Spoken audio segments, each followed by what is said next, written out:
அஸ்ஸலாமு அலைக்கும் வீவர்ஸ். இதில் ஒவ்வொரு சீரியலையும் பேய்கள் நடித்த அந்த நடிப்புகளை நாங்கள் இப்போ பார்க்க போகிறோம். ஒன்றாவது சத்யான்னு சொல்கிற நாடகத்தை சத்யா செத்தனை நிலைக்கு நிற்போம். அந்த டைமில் பேய வருவா. இது மட்டும் இல்லைங்க, சத்யா 2 வேறு கொண்டு வந்தது. அதில் அவங்க 2 வேஷங்களை நடித்திருப்பார். சீன் நம்ம ரோஜா, அடுத்து சிங்கப்பெண்ணை. அந்த இதில் சிங்கப்பெண்ணை இதில் எந்த எதிரி அவங்களுக்கு தூண்டில் வீரமணி காட்டிக்கொள்வாங்க. அதோட ரோஜா 2 வேறு வெளியாக போகுது. அது மட்டும் இல்லைங்க, இலக்கியா நாடகத்தில் சீரியல் இலக்கியா செத்து அவங்க பேயா வளர்ந்து எல்லாரையும் பழி வாங்குற மாதிரி காட்டிப்பாங்க. அதை கொஞ்ச நாள் போனதுக்கு அது சாகலை, உயிரோட இருக்கிறேன்னு ஒரு கேரக்டரில் கொண்டு வந்து. கோட் படம், விஜய் கோட் படம்னா அடுத்த சீனை நிற்கிது. அதில் என்னென்னா எதிரியை விஜய் என்ன செய்வான், தாக்கி போட்டு ஹெலிகாப்டர் பாஞ்சி ரெயினை டேமேஜ் பண்ணி போட்டு விஜய் பாயில் நூல் அந்த இதை காட்டுறாங்க. அதில் இந்த வில்லன் ஃபேமிலி செத்துடும், வில்லனை செத்துந்துடான் எல்லோரும் நடித்து நிற்பாங்க.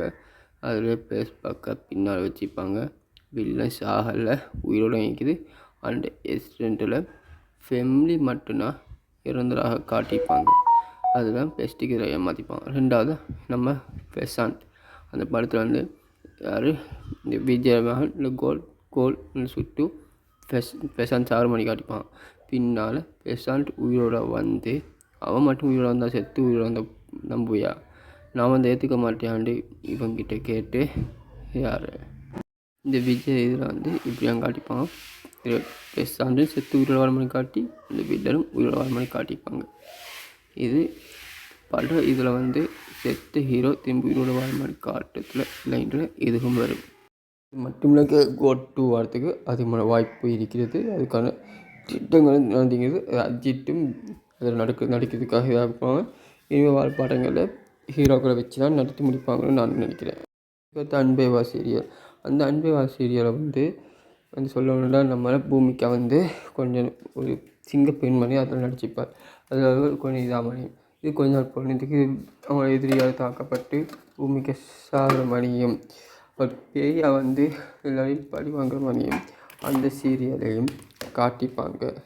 நம்ம ரோஜா சீரியல்னு சொல்கிறதுக்கு ரசிகர்களுக்கு மிகவும் விருப்பமான சீரியல் ஒன்றுனா அதை சொல்லி ஆகணும். அது மட்டும் இல்லை, நம்ம ரோஜா சீரியல் மட்டும் இல்லை, அன்பே வா சீரியல் மட்டும் இல்லை, எல்லா சீரியலுமே ஒவ்வொரு சீரியலும் ஜாயின் பண்ணி யாருக்காக ஒரு சீரியல் கல்யாணம் இருந்தால் அந்த கல்யாணத்தை கலந்து கொள்றதுக்காண்டி மற்றொரு சீரியல் ஆட்கள் போய் அதையும் கலந்து பேசி விளையாடுற மாதிரி தான் நம்ம ஒரு சீரியல்களுமே கொண்டு போயிருந்தாங்க.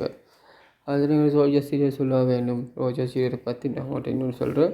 உங்களுக்கு இன்னொரு சர்ப்ரைஸை சொல்கிறேன். ரோஜா சீரியலில் 2வும் வரப்போகுது. இதனை தொடர்ந்து சிங்கப்பெண்ணின்னு சொல்லி நாடகம் வந்தது. அது 2 சிங்கப்பெண் சொல்கிற அவருக்கு நிறையவே எதிரிக்கிற மணி காட்டிக்கொள்வாங்க. அந்த நாடகத்தை பற்றி நான் உங்கள்கிட்ட விரைவில் ஃபுல்லாக கதைப்போம். இது இன்னொரு சீரியல் பற்றி பார்ப்போமா. இந்த சீரியல் ராஜ்மேட்டில் ஒரு பாடசாலையில் இருக்கிற ஒவ்வொரு மாணவிகளாக இந்த பேய்கள் தேடி கொண்டு வர மாதிரி காட்டிக்கிறாங்க. இதை பற்றி என்ன அப்டேட்டுன்னு எனக்கு உங்களுக்கு விளங்குதில்லை. அதை நான் உங்களுக்கு பார்த்து விரைவில் கொஞ்சம் கொஞ்சமாக அப்டேட்டை பண்ணுறேன். இதுவரை நான் ஃபர்ஸ்ட்லு அஸ்ஸலாமு அலைக்கும்.